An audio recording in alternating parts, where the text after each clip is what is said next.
we have today and tomorrow, and then next week, where we're going to continue to get the gospel readings from the synoptic gospels, Matthew, Mark, and Luke. Again, kind of just getting us in the spirit of Lent, the importance of prayer, fasting, examination of conscience. And then I can't wait, the fourth week, the fifth and the sixth week, we get the Gospel of John and Jesus' great dialogues that he has with the religious leaders. So I can't wait to get to that, but we have one more week of these kind of little Lenten reflections, so to speak. And so maybe today's reflection from the first reading and the Gospel reading is the capital sin of envy. Okay, so I talked a little bit about anger. But what about envy? Because envy is very prevalent in both passages today, is it not?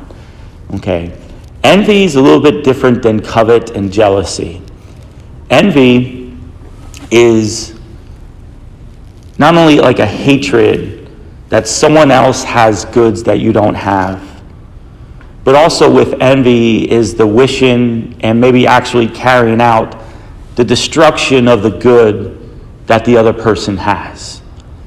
So like covet and jealousy might just be like, oh, they have something, type of thing.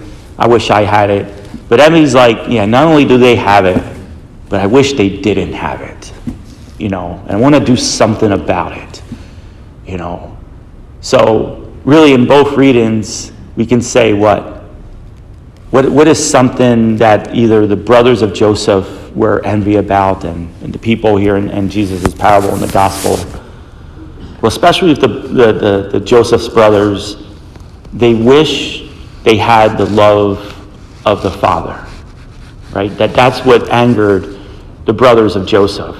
They felt as if Jacob favored Joseph, and they wanted that for themselves.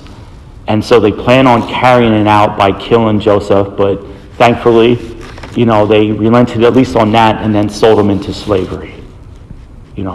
But either way, it's the lie that they believed.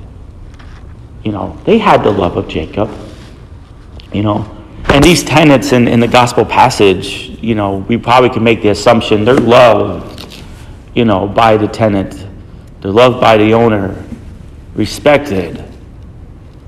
But they wanted more, and they forgot that they are loved.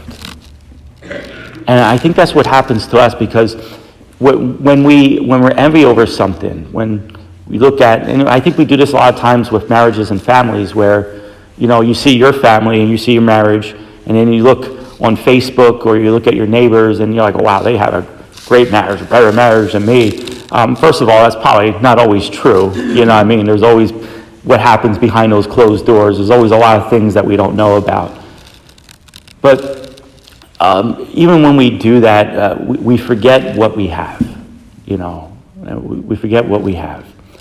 First and most importantly, we forget about God's love and care. Maybe our families aren't the best, okay? But it doesn't mean like everything is lost, or as if everything is, as if God doesn't care about you. And I think that's where also the anger comes from. We feel like we're being punished by God for something, God's not interested in our lives. And so then we look at someone else's life and we're like, I wish I had that, Why did God give him that, and why isn't he giving it to me? Okay. And then that's when the other capital vice of anger comes in. And again, anger is like that bull in the china shop. We start doing things without reason, doing things without thinking about it, just out of pure emotion and frustration. Okay, so the sin of envy, to know what you have, first and foremost, in the love of God. May God bless you.